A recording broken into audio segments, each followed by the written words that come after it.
Eu quero que você aplaude o Senhor Jesus de novo. Mas celebre o Senhor. Obrigado, Jesus. Obrigado por nós estarmos aqui na Tua presença. Uma honra para mim estar aqui hoje com vocês, nessa cidade tão linda. Venho lá de Bertioga. Quem conhece Bertioga aqui? Deixa eu ver. Litoral norte de São Paulo. A gente passou um apuro grande aí esses últimos dias por conta das chuvas. Mas graças a Deus Bertioga foi menos atingida, porque não tem tantos morros. Mas 15 quilômetros depois ali, São Sebastião, muitos bairros de São Sebastião foram atingidos, afetados. Mas o que a gente viu no meio de tudo isso? Nós vimos a união da igreja. Muita gente se unindo, muitas igrejas se movimentando para ajudar as pessoas. E foi muito poderoso o que o Senhor fez no meio de tudo aquilo de ruim que aconteceu. Deus não desperdiça nenhuma dor. No meio da dor, Deus trata, Deus trabalha, Deus atrai as pessoas, traz de volta alguns, e foi isso que aconteceu lá conosco em Bertioga. Trago um abraço da Rocha Church. Sou casado, tenho 3 filhos, um dos meus filhos está aqui. Meu Deus, tem coco. Agora eu vou pregar mais, hein, Samuel? A nossa igreja é conhecida como a igreja do coco, irmão. Quando você for para lá, você vai ver, tem coco no púlpito, viu? E eu sou casado, meu filho mais velho está aqui, é casado também. E eu vou ser avô de uma menina. Eu não entendi a manifestação. Eu não vou falar minha idade, você faz a conta aí. A minha filha do meio está estudando nos Estados Unidos, da Califórnia, na Universidade Batista. O meu filho mais novo tem 15 anos. Estou aqui com o pastor Tiago, com o pastor Rodrigo, da Rocha Church Campinas. Obrigado por me acompanhar, viu?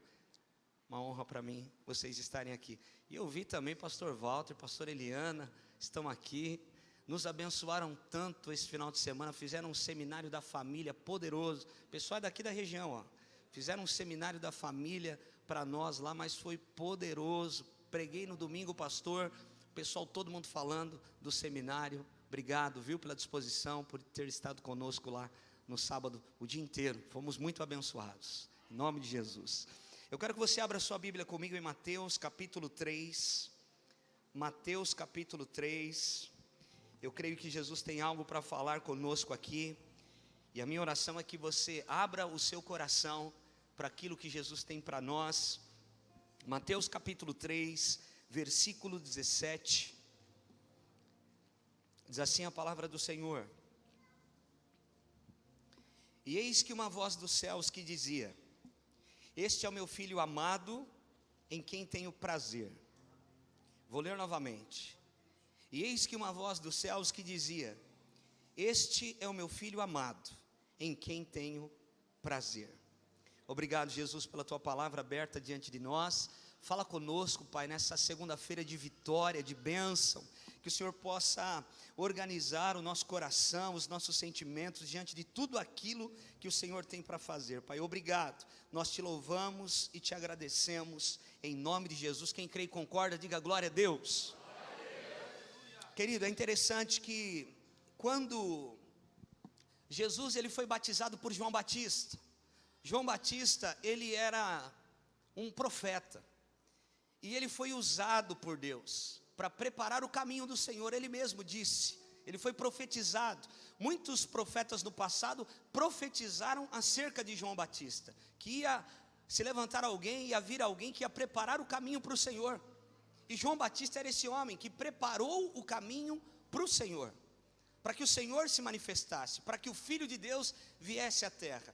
O Filho de Deus se submeteu a um homem, que foi João Batista, no batismo. E é interessante que João Batista, sabendo quem ele era, porque muitos dos maiorais um dia preocupados chegaram para João Batista e disseram assim: quem você é? Quem você é? Enviaram homens para perguntar para João Batista quem ele era. E ele disse: fiquem tranquilos, eu não sou Messias, eu sou apenas uma voz que clama no deserto. Como é bom pessoas que sabem quem são, que sabem a sua identidade em Jesus, que não querem se comparar com ninguém, porque quem se compara entra em competição. Então é um problema quando nós nos comparamos com pessoas. Não, Deus tem algo com você, Deus tem algo para você, Deus não erra de endereço. Nós somos únicos diante do Senhor. Se só existisse você diante da face da terra, Jesus morreria somente por você. Então João Batista sabia a sua identidade, e ele disse: eu sou apenas uma voz que clama no deserto. Depois que ele batiza Jesus, os discípulos de Jesus começaram a batizar também, e chegam para João Batista e dizem assim: olha, os rapazes que andam com aquele que você batizou, com aquele famoso que você batizou um dia, eles também estão fazendo a mesma coisa que você faz, eles também estão batizando lá do outro lado. E João Batista disse: ué, a noiva não é para o noivo? Eu sou apenas um amigo do noivo.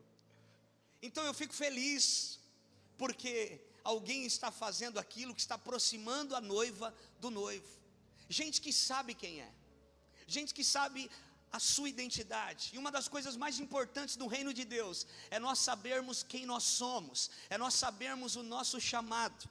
E Jesus, ele vai até João Batista para que a escritura se cumprisse. A palavra de Deus precisava se cumprir.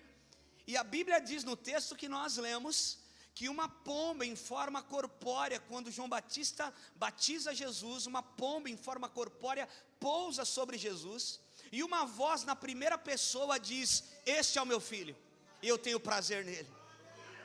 Este é o meu filho e eu tenho prazer nele. Duas coisas importantes: o próprio pai falando a respeito da identidade do filho. Este é o meu filho, vocês podem confiar, ele é o meu filho. E a segunda coisa, ele me dá prazer. Olha que coisa interessante, até este momento, Jesus não tinha feito sinal, Jesus não tinha se manifestado como filho de Deus, Jesus não tinha curado pessoas, ele ia iniciar o seu ministério a partir daí, mas o pai está dizendo que aquele filho dá prazer para ele. Então qual era a atitude de Jesus que dava prazer para o pai, se Jesus ainda não tinha começado o seu ministério como filho de Deus manifestado? O que Jesus dava prazer para o pai era no secreto, porque um filho que dá prazer para o pai é um filho que obedece. Um filho que dá prazer para o pai é um filho que se submete ao pai. Eu tenho 3 filhos, é certo que cada filho é diferente do outro. Você não consegue criar um filho como você cria o outro, porque existem algumas coisas que você fala para um filho que aquilo resolve, que você acerta, mas aquilo não funciona às vezes para o outro, porque o temperamento é diferente, porque a maneira de pensar é outra, e a gente vai tendo mais do que um filho, a gente vai aprendendo isso, que aquilo que deu resultado com um, talvez não dê com o outro, e a gente precisa se adaptar e entender em Deus o que aquele filho precisa. Então, como Deus tinha aquele filho, Deus está dizendo: ele me dá prazer. O prazer que Jesus dava para Deus, o Pai, era no secreto, era na intimidade, não era em público. Jesus obedecia o Senhor, Jesus obedecia ao Pai, Jesus se submetia à vontade de Deus. Mas agora ele vai ser batizado, ele vai ser levado pelo Espírito Santo ao deserto, para ser tentado pelo diabo. Ele vence os 40 dias com a palavra, ele sai do deserto empoderado, e ele volta para a região da Galileia, porque ele queria que aqueles que o viram crescer, fossem os primeiros que ouvissem a respeito da palavra de salvação. Então ele volta para a região onde ele cresceu, só que existe uma incredulidade, as pessoas não respondem, e é isso que eu quero falar: filhos que dão respostas ao Pai, homens que respondem ao céu a partir de uma mente renovada. Qual era a pregação de Jesus? Qual era a pregação dos apóstolos? Qual era a pregação de Paulo, o 13º apóstolo? Era uma só. Inclusive, qual era a pregação de João Batista? Arrependimento. Arrependei-vos, metanoeu, metanoia, que significa voltar ao plano original. É a ideia do povo de Israel voltando ao plano original. É por isso que em Marcos capítulo 1, a partir do versículo 14, a Bíblia vai dizer: depois de João ter sido preso, foi Jesus para Galileia pregando o evangelho de Deus e dizendo: o tempo está cumprido, o reino de Deus é chegado, arrependei-vos e crede no evangelho. Olha só que coisa interessante e poderosa. Quando João Batista é preso, Jesus começa a pregar. A obra de Deus não para, a obra de Deus não ficará com vácuo. Quando alguém tem algum problema, Deus levanta outro. Quando alguém para de pregar, Deus levanta outra boca profética, aleluia. Atos capítulo 1, quando Judas faz tudo aquilo, vende Jesus por 30 moedas de prata, eles vão seguir, mas eles têm algumas opções, os discípulos, porque Judas se suicidou, Jesus foi morto na cruz, e agora eles estão em 11, o que eles devem fazer? Eles devem seguir com 11, mas eles não seguem a sua opinião, eles seguem o doxa de Deus, e doxa é a opinião de Deus, eles buscam na palavra, e a palavra vai dizer, através das leis e dos profetas, que eles precisavam substituir Judas, e eles oram, e eles levantam Matias, porque a obra de Deus jamais seguirá incompleta. Eu quero que você repita isso comigo: a obra de Deus jamais seguirá incompleta. Agora tem duas coisas importantes que são citadas aqui. O reino de Deus chegou e está entre nós. Preste atenção nisso, querido. O reino de Deus chegou e está entre nós. Só que nem todo mundo acessa esse reino, nem todo mundo vê esse reino, nem todo mundo desfruta desse reino, nem todo mundo vê o rei desse reino, nem todo mundo vê o cavalo do rei desse reino, nem todo mundo vê o trono do rei desse reino. Por quê? Porque somente com uma mente expandida você consegue enxergar o reino de Deus que está entre nós e já chegou. Através de uma metanoia, por isso que a pregação sobre arrependimento, ela é fundamental. Quando eu falei de Judas, você lembra que Judas, lá em Mateus capítulo 27, ele tem remorso. Na minha tradução diz que ele tem um remorso do que ele tinha feito, de ter vendido Jesus, e ele volta lá no templo, e ele joga as moedas, ele quer devolver, ele disse: eu entreguei sangue inocente, e os maiorais dizem para ele: nós não temos nada a ver com aquilo que você fez. O templo, num determinado momento, vai devolver as moedas dos nossos delitos, vai vomitar as moedas dos nossos delitos. E é isso que está acontecendo, não adianta. Ele teve remorso, ele não teve arrependimento. Deus não quer o fruto do nosso remorso, Deus quer o fruto do nosso arrependimento. Aleluia. E aí, a pregação sobre arrependimento está acontecendo, Jesus está falando sobre arrependimento, e Ele está dizendo: o reino chegou e está entre nós, arrependei-vos e crede no Evangelho. O arrependimento é a primeira exigência, tanto de João, como de Jesus, como de todos os apóstolos. O arrependimento não consiste apenas em mostrar uma tristeza pelo pecado, porém uma decisiva mudança. É alguém que decide mudar a rota da sua vida, é alguém que não quer mais viver aquilo, ele dá um turn point, ele vira para o outro lado, e ele quer agora o caminho de Deus. Por isso que o arrependimento traz a ideia do Antigo Testamento de retorno a uma fidelidade, retorno a uma aliança. A nossa alma não sustenta alianças, mas o nosso espírito sustenta alianças. Por isso que o arrependimento é no espírito, aleluia. Vai pegando tudo isso. Eu preciso construir algo para a gente chegar onde nós precisamos. Agora, olha que coisa interessante. Por que eu estou falando tudo isso? Porque talvez tenham pessoas aqui, ou pessoas nos assistindo pela internet, que precisam voltar ao plano original de Deus. Porque talvez em algum momento da sua vida, num determinado problema, em alguma situação, você se afastou do plano original de Deus. Você sabe que tem um chamado, você sabe que tem um legado que você carrega da tua mãe, do teu avô, da tua tia. Você sabe que alguém liberou palavras sobre você, porque você está aqui, porque você é a resposta da oração de alguém. E tem pessoas aqui que precisam voltar ao plano original de Deus. Tem pessoas aqui que precisam restaurar a sua identidade no Senhor. Querido, Lucas capítulo 17, 10 leprosos, 10 homens com o mesmo problema, com a mesma enfermidade. Eles estão leprosos, o problema é na pele, a doença é visível, e eles enxergam Jesus. Eles estão em 10, e eles dizem: Jesus, tem compaixão de nós, nós precisamos ser curados. Sabe o que Jesus fala para eles? Jesus não chega perto e impõe as mãos para que eles sejam curados. Jesus não faz uma oração forte por aqueles homens. Jesus não revela e diz: sejam curados em nome de Jesus, em meu nome. Não, Jesus diz: vão até os sacerdotes. Agora, olha que loucura. O sacerdote naquela época era como uma vigilância sanitária. Só um sacerdote poderia olhar para um leproso e testificar a cura naquele homem e falar: agora você está liberado para voltar a viver em sociedade. Então eles estão olhando para o corpo deles. Eu estou sentindo Jesus aqui. Eles estão olhando para o corpo deles e estão dizendo: Jesus, nós não podemos nos apresentar diante dos sacerdotes, porque nós só podemos chegar lá quando nós tivermos sem lepra na pele. E Jesus está dizendo: vamos até os sacerdotes. Mas Jesus, eu estou orando e nada mudou, a doença está aqui. E Jesus está dizendo: vamos até os sacerdotes.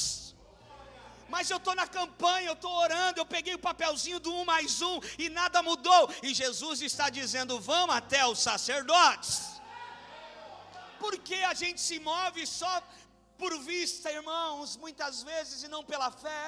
Jesus te tirou do ambiente onde você calculava risco e te colocou num ambiente que você precisa pisar, e Ele vai colocar o chão debaixo dos seus pés. Tem gente que fala assim: pastor, recebi uma proposta de Deus. Eu falo: o que foi, irmão? Pastor, eu vou trabalhar, vou ganhar melhor, o salário é melhor, é mais perto da minha casa, eu vou ter carro da empresa, eu vou ter benefícios, é de Deus. Quem disse que Deus está na melhor proposta? Quem disse que Deus está na melhor proposta? A Bíblia diz em Êxodo que quando Deus apareceu para falar com o povo, que o povo teve medo de subir, e os nossos amigos do Morada fizeram aquela música: eu vou subir, Senhor, porque ninguém quis subir, eles estão com medo. Deus apareceu no meio de nuvens, trovões e relâmpagos, mas era lá que Deus estava. Quem diz que Deus só está na melhor proposta? Nós nos movíamos por vista. Paulo vai dizer isso em Corinto: nós não nos movemos mais por vista, nós movemos por fé. Você não se move pela necessidade, você se move agora por propósito. Você não se move pela melhor proposta, você se move pela vontade de Deus. Ei! Essa é a diferença hoje, irmãos. O nosso ambiente é outro. Nós não estamos aqui num teatro, nós não estamos ouvindo algo que faz sentido, até porque a maioria das coisas que Deus fala para nós fazermos não faz sentido. Eu tenho um amigo que diz que faz sentido, mas às vezes faz sentido não fazer sentido. Faz sentido o profeta deitar sobre um menino, boca com boca, nariz com nariz, olho com olho, e aquele menino reviver? Tem coisas que Deus vai nos pedir que não faz sentido nenhum, mas a gente vai ter que fazer por fé. Nós vamos ter que fazer por fé. O que Deus está pedindo para aqueles leprosos de Lucas 17 é o seguinte: vão até os sacerdotes. Eu quero ver a fé de vocês. E talvez, como muitos de nós, eles estão olhando um para o outro e estão dizendo: ele não entendeu, o pastor Jesus não entendeu, porque eu pedi para ser curado e ele está dizendo para eu ir até o sacerdote. Eu só posso me apresentar diante do sacerdote quando eu estiver com a pele limpa. E Jesus está dizendo: vai até o sacerdote. Por que Jesus está dizendo isso? Olha para mim. Se você pegar isso, você pegou tudo. Porque é na movimentação de fé que as coisas sobrenaturais são desatadas sobre a nossa vida. Você não precisa ver, calcular, irmão, calcular risco ofende o céu. Canela, olha para mim, você que foi chamado por Jesus, você que entregou o teu coração para Jesus, não calcule risco com o Senhor, ofende o coração de Deus. Não dá, irmãos. A gente passou um milagre. Deixa eu abrir um parênteses aqui. Nós estamos numa cidade com 75 mil habitantes, é a menor cidade do litoral paulista. É a cidade caçula do litoral paulista. Ela tem apenas 32 anos. Era um bairro de Santos, foi emancipado há 32 anos. É uma cidade sazonal. Ter igreja na praia é diferente de tudo, porque na temporada, no carnaval, onde as igrejas estão se reunindo para fazer acampamentos, nós não podemos. Por quê? Porque está todo mundo trabalhando no carnaval. Então o público da igreja muda muito. Na temporada vai para 450 mil pessoas. A cidade enche. Então é diferente de tudo. E aquela cidade, existiam palavras de maldição. Um índio chamado Cunhambebe tinha amaldiçoado a cidade, que nada ia prosperar naquela cidade. As igrejas, quando eu cheguei em 2004 em Bertioga, pastores disseram para mim: igreja aqui não vinga, não prospera. Querido, e a gente começou essa igreja numa garagem, no bairro ao lado da Riviera de São Lourenço. Depois a gente abriu uma garagenzinha para atender umas crianças de um bairro bem carente chamado Guaratuba, em Bertioga. E aquilo foi crescendo, a gente não sabia o que Deus ia fazer, mas o fato é que em 2013, eu estava trabalhando 10 anos dentro da Riviera de São Lourenço, gerenciando uma imobiliária. Eu estava numa zona de conforto. Sabe quando você fala, Jesus, não mexe em nada não, está tudo bem? Irmão, se você está nessa aí, eu quero dizer uma coisa para você, Jesus é especialista em nos tirar da zona de conforto. Eu falava, Jesus, não mexe em nada não, está tudo tão lindo, Senhor. Os meus filhos estudavam no Metodista, na rua onde eu trabalhava. Eu ia para o escritório, eu levava-os para a escola, voltava na hora do almoço, pegava-os na escola, ia almoçar na mesa da minha casa com os meus filhos à volta da mesa, tudo encaixadinho. Jesus, não mexe em nada não. Jesus falou, o quê? O conforto sabota o propósito, eu tenho que mexer. Repita comigo, o conforto, a zona de conforto sabota o propósito de Deus. Porque a zona de conforto faz com que a gente relaxe. A zona de conforto faz com que a gente pare de orar como nós orávamos quando não tinha nada. A zona de conforto faz com que a gente pare de buscar a Deus quando nós estávamos buscando, porque estávamos com uma expectativa de algo que precisava acontecer. E eu estava naquela zona de conforto, tudo muito bem, os boletos pagos. Oh Jesus, glória a Deus. Tudo lindo, irmãos. Um dia, só que a minha esposa estava 1 ano e meio orando para que a gente largasse tudo e mergulhasse nas coisas de Deus.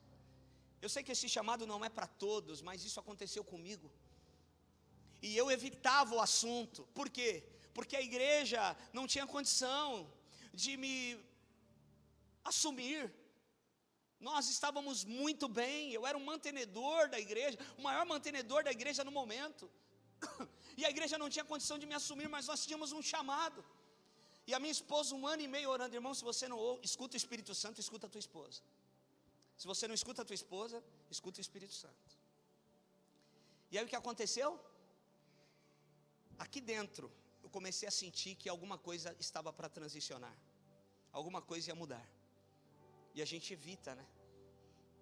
Evita o assunto. Não quero falar com isso. Não me fala dessas coisas, pelo amor de Deus. Um dia eu entro na empresa, 7 horas da manhã, abri a empresa. O dono da empresa ficava mais na Alemanha do que no Brasil naquela época. Eu estava cuidando de tudo.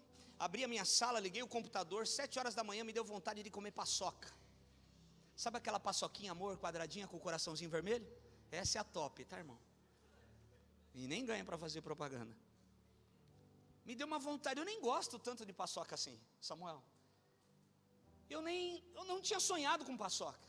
Eu não tinha visto reclame com paçoca. Reclame, denunciei minha idade agora, hein? Eu nem tinha visto nada. Falei, meu Deus, que vontade de comer paçoca, 7 horas da manhã. Aí entra um corretor que trabalhava comigo, que hoje é presbítero da nossa igreja, o Celso. Ele entra, estende a mão para mim, eu cumprimento ele, continuo mexendo no computador. O que ele deixa na minha mão? Uma paçoca, irmão. Aí caiu a ficha, eu abri a mão, falei assim, Celso, volta aqui, cara. Quem mandou você trazer paçoca para mim? Você não acredita? Faz 1 minuto que eu pensei em paçoca, me deu água na boca. Eu visualizei essa paçoca aqui, e você me deu na minha mão. Ele falou, não, eu estava com 3 paçocas, comi 2. Só estava você na empresa, e eu te dei.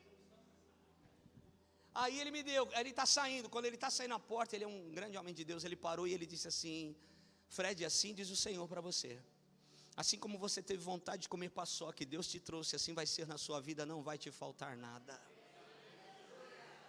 Acabou, irmão. Aquela foi a gota que faltava para tudo transbordar. Eu comecei a chorar e não entendeu aquele momento, mas eu estava entendendo o que Deus queria de mim. Peguei, entrei no carro, fui para minha casa, cheguei chorando, a minha esposa assustou, o que foi?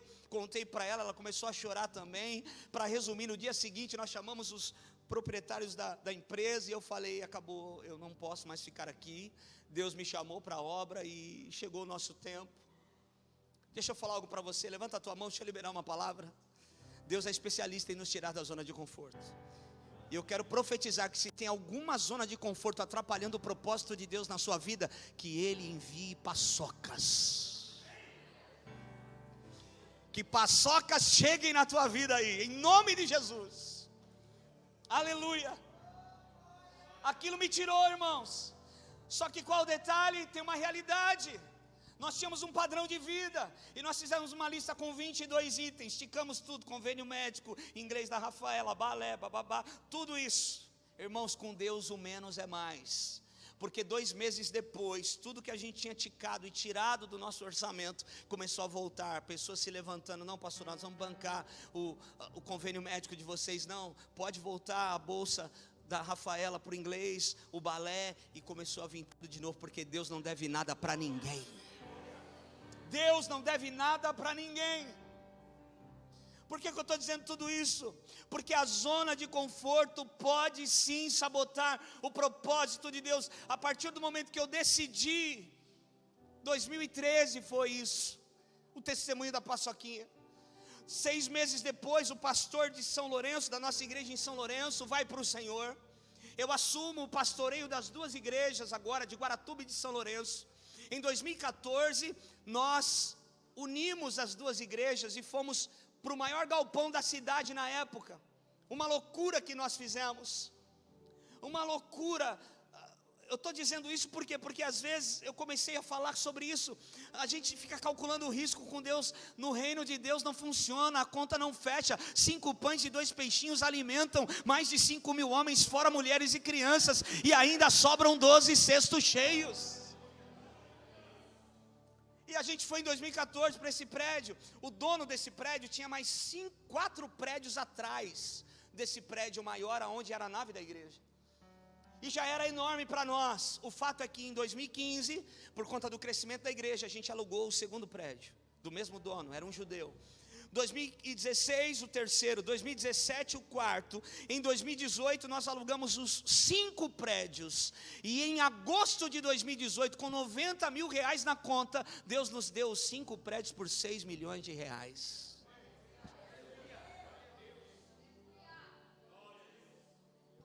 Eu disse tudo isso para te dizer, não calcule risco com Jesus. Você pode dar um glória a Deus e aplaudir o nome do Senhor? Não calcule risco. Se o pastor Silas, se o pastor Samuel, a pastora Vanessa, se eles fossem ficar calculando riscos, irmãos, no reino não é assim. É por isso que pessoas que são muito calculistas, meu pai, ele era economista, então sempre quadradinho, sempre encaixotadinho assim, e ele cuidava das finanças da igreja. Ele viu os milagres que começaram a acontecer, e isso fez ele sair da caixa. Pessoas que são muito calculadas, tudo bem, é muito bom nós nos organizarmos, é muito bom nós termos uma reserva, é muito bom nós termos pessoas que vão aí se organizar, preverem algumas coisas, mas existem algumas coisas que vão acontecer na vida do homem e da mulher de Deus que são inexplicáveis, sobrenaturais, surpresas de Deus. Eu quero, levanta a tua mão, deixa eu liberar uma palavra. Tem pessoas aqui que precisam soltar para viver surpresas de Deus. Tem pessoas aqui que precisam liberar a fé para viver surpresas de Deus.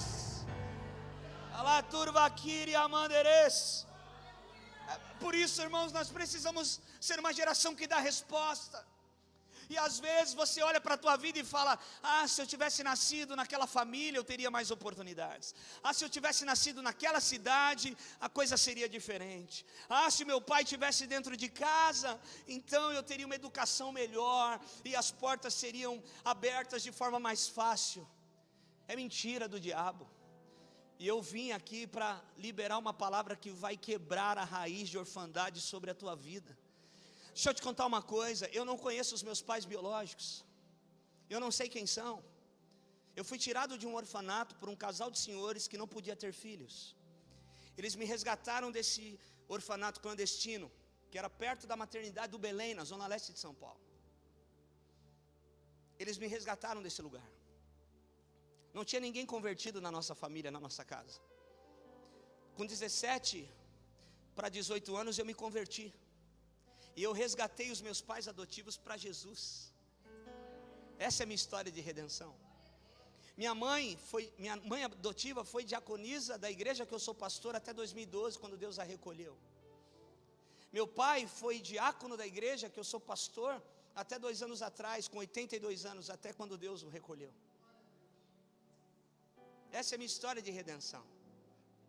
A minha mãe, um mês antes de ir para o Senhor, ela disse: Fred, deixa eu te contar algo sobre a tua história. Quando eu fui buscar você naquele orfanato, eu fui para pegar uma menina, porque a minha vizinha disse: Maria, tem uma menina linda lá naquele lugar, é só você dar um trocado para a mulher e ela libera a criança. As leis não eram rígidas como hoje. E ela foi lá para pegar essa menina, mas quando ela chegou nesse orfanato e ela entrou, eu estava sentado em cima de uma cama, estava muito calor, mas eu estava com roupa de frio, tomando uma madeira de caldo de feijão.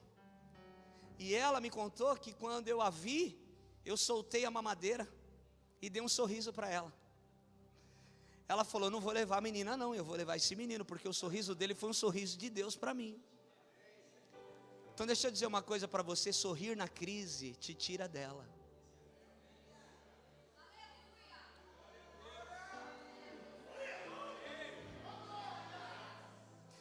Ouse acreditar no Senhor nos seus piores dias. Acredite em Deus, Ele vai te arrancar dos seus dias maus, Ele vai te sustentar nas suas crises, Ele vai suportar o peso que você não consegue suportar. Eu nunca vivi orfandade, eu sempre vivi a paternidade de Deus. É por isso que hoje eu consigo ser pastor, sou pai de 3 filhos, você é avô já. Eu sei que você ficou espantado, eu tenho um cara de menino de 19 anos, aleluia, mas é o ar da praia é bom, rejuvenesce, você precisa descer mais para o litoral, sabia? Deus fez isso na minha vida, e Deus pode fazer isso na sua vida. Por que eu estou dizendo isso? Porque existem pessoas que ficam dizendo: ah, se fosse assim, ah, se tivesse vivo, ah, se meu pai tivesse em casa. É mentira do diabo. Você está aqui porque Deus te sustentou, você está aqui porque Deus te encontrou, você está aqui porque Deus te viu. A palavra do Senhor diz: não fostes vós que me escolhestes, mas eu escolhi a vós outros. Quando Jesus chega diante de João Batista, quando Jesus chega diante de João Batista fala assim para Jesus: eu deveria ir até o Senhor, mas o Senhor vem a mim. Sim, não foi você que encontrou Jesus, foi Ele que te encontrou. Por melhor que alguém seja, por mais bem intencionado que alguém seja, a gente não tinha condição de encontrar o Senhor, irmãos. Foi o Senhor que nos encontrou, foi a misericórdia dele que nos encontrou, foi o amor de Jesus que nos encontrou. Ele cruzou o teu caminho, e é por isso que você jamais será o mesmo, se você entender a tua identidade em Cristo.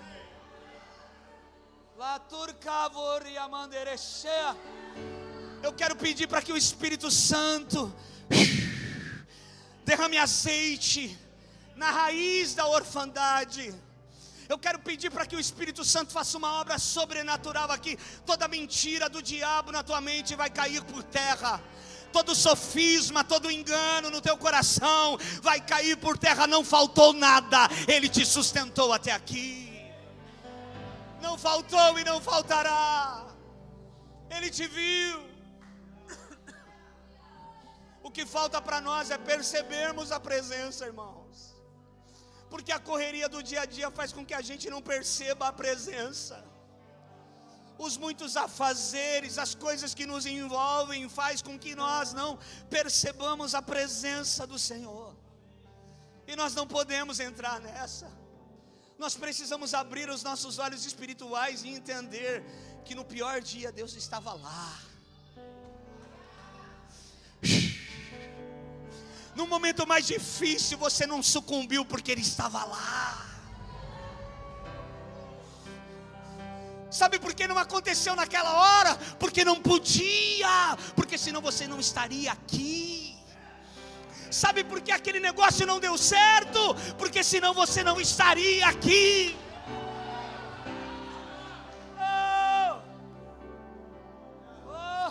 És fiel em todo tempo.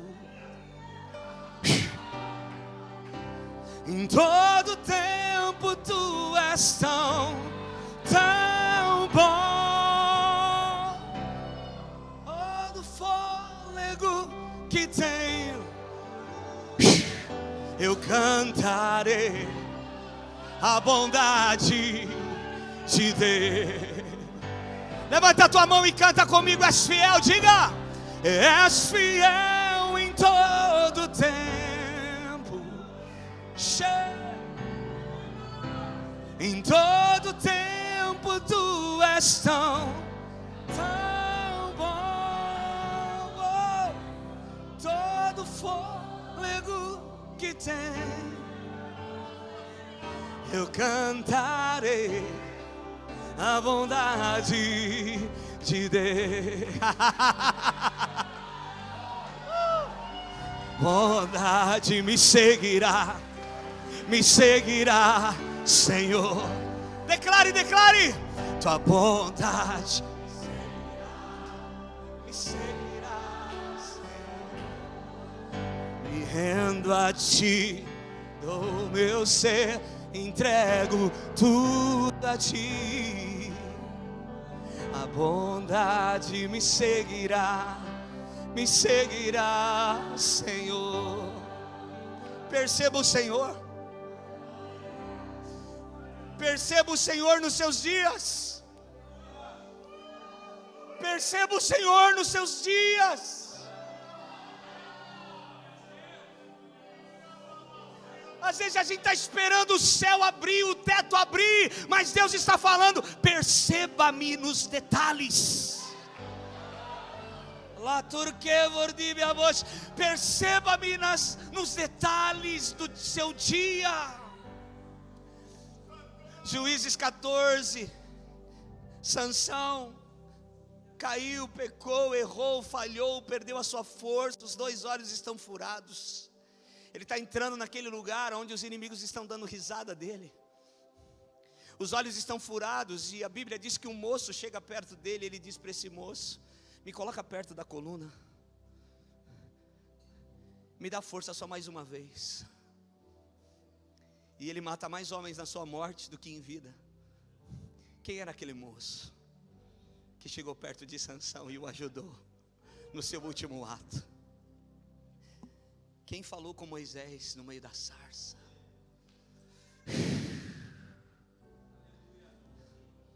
Quem atrasou aquele ônibus para o acidente não acontecer?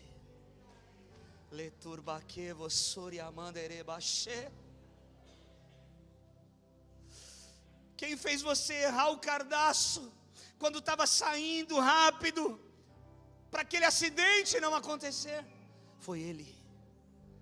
Perceba o Senhor nos detalhes. Querido, quando Ele disse: eu estarei convosco até a consumação dos séculos, Ele empenhou a sua palavra. Ou seja, você pode ter perdido companhias, mas não vai perder a companhia dEle. Você pode ter perdido amigos, mas não vai perder o seu melhor amigo. Você pode ter perdido pessoas que passaram por você, mas Ele estará e continuará contigo, nos dias bons, nos dias ruins. A unção vem na identidade. Repita comigo: a unção vem na identidade. Enquanto eu me comparo com alguém, a unção não vem. Mas quando eu assumo a minha identidade em Jesus, a unção vem. Porque Deus não unge personagens, Deus unge pessoas reais. E pessoas reais falham, pessoas reais tropeçam, mas o justo é levantado sempre por Deus, por conta do coração quebrantado que tem. Existe uma geração hoje, queridos, que coloca muita coisa nessa vitrine aqui, ó. É muita exposição e pouca profundidade. Todo mundo sabe de todo o assunto.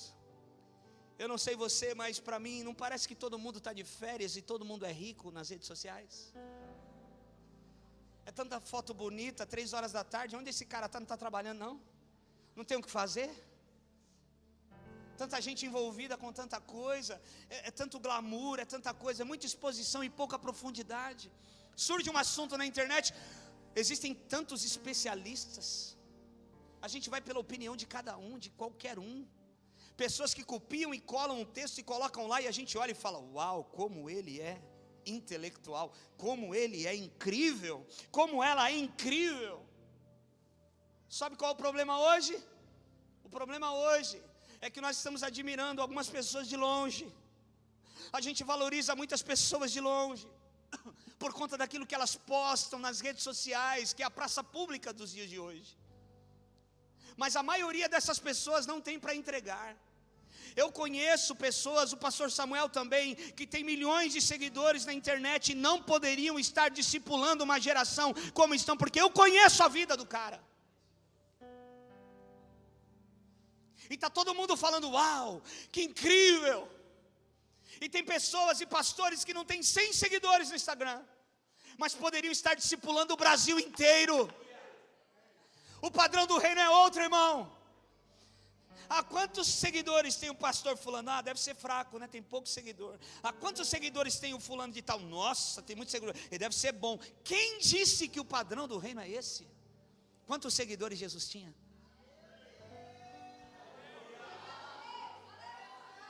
Jesus tinha 12, com 12 ele virou o mundo de cabeça para baixo. O padrão do reino é outro. Não entra nessa vibe, não entra nessa vibe de ficar calculando as pessoas pelo número de likes, pelo número de seguidores. Não, o padrão do reino não é esse, irmãos. Nós não podemos entrar nesse rio, nesse trilho que está fazendo com que as pessoas se percam.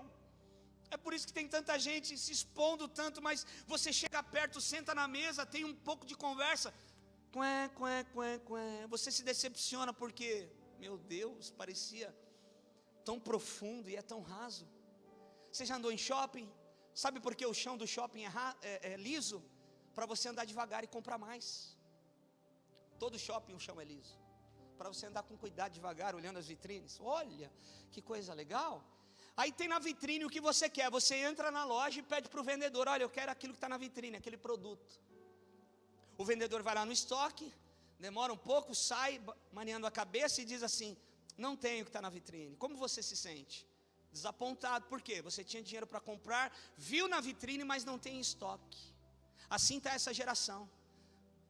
Põe na vitrine, mas não tem para entregar.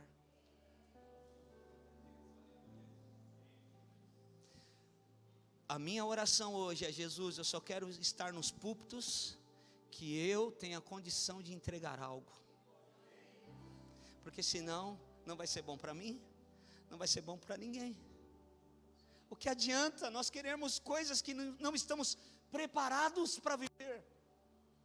O que adianta queremos alcançar lugares querendo antecipar algumas coisas? Irmãos, preste atenção. Quando você antecipa, aquilo nasce prematuro, mas quando Deus antecipa, aquilo nasce perfeito. Não acelere o que Deus não está acelerando. Porém, entretanto, todavia, se Deus acelerou, entra no rio com Ele, porque Ele vai te capacitar, porque é Ele que está acelerando. Lembra lá no Velho Testamento, nas tribos, quem vai mandar, tem uma confusão. Então faz o seguinte: pega lá a vara das 12 tribos, coloca na tenda do encontro, e a vara que florescer, essa é o líder que eu levantei. E acaba a conversa aqui. No dia seguinte, vai lá, e a vara de Arão, da tribo de Levi, tinha florescido. E não só floresceu de um dia para o outro. Eu estou falando de um pedaço de pau que não está conectado à terra. Quando Deus quer fazer, irmão, não tem jeito.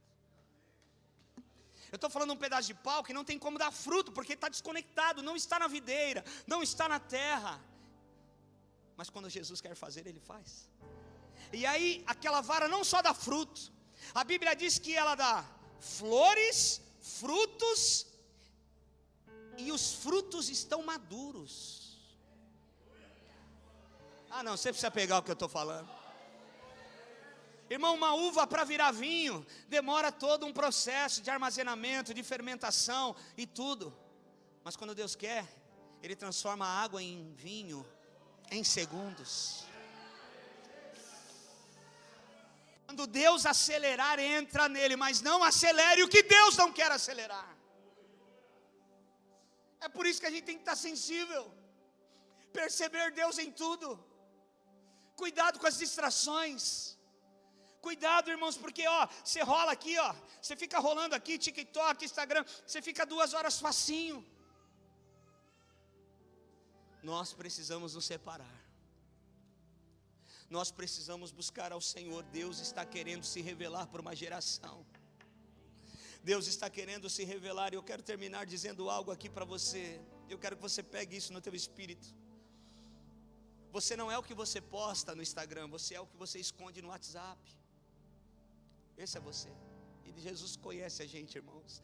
Jesus sabe quem eu sou, pastor Walter, e quem eu não sou. E dele a gente não se esconde. Então, o dia que o pastor Samuel, a pastora Vanessa forem em casa, eu vou falar: mulher, pelo amor de Deus, põe um negócio bonito nessa mesa, vê se o cachorro não fez cocô no lavabo, vamos dar uma geral nessa sala. Meu Deus, porque as minhas ações eu posso programar, mas as minhas reações eu não consigo.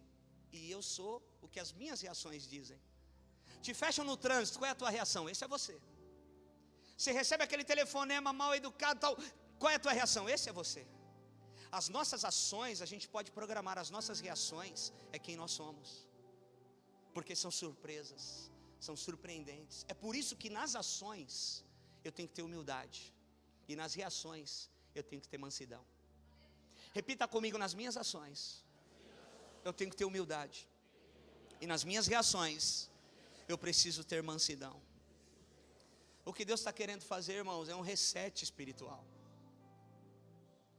Tem coisas que serviram por uma temporada e já não servem mais.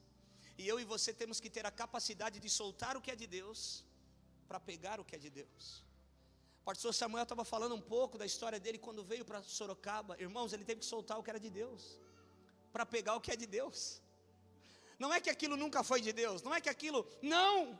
Mas as transições são necessárias, quem não transiciona morre. Gênesis capítulo 12, nasce Israel, é o Lech Lechá, é a saída, é o romper. Israel nasce por conta do chamado de um homem: sai da tua terra, da tua parentela, da casa de teu pai, e vai para uma terra que eu te mostrarei. Deus está falando para Abraão. Qual é a proposta? Solta o que você ama para não ver nada. Solta o passado para pegar o futuro. Solta o que você ajudou a construir para não pegar nada. Solta o que você ama, investiu, para não pegar nada, porque a proposta de Deus é essa: eu te mostrarei. Ele nem sabe o que é. Porque Abraão é o pai da fé? Porque ele vai ter que soltar o que ama, vai ter que soltar o passado, vai ter que soltar aquilo que ele ajudou a construir, e caminhar por fé sem ver, sem nada, mas vai viver uma aventura com o Senhor. Você nunca vai perder se você soltar aquilo que Deus está mandando você soltar, e pegar aquilo que Deus está mandando você pegar.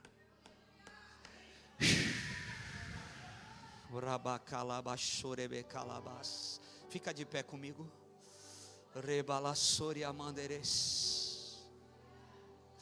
Eu quero chamar aqui à frente você que sabe que precisa dar respostas para Deus. Jesus está te chamando para um tempo novo, por um tempo de alinhamento. Corre para cá, eu sou o primeiro a estar aqui. Eu quero que você venha aqui à frente no altar. Eu preciso orar por algumas pessoas.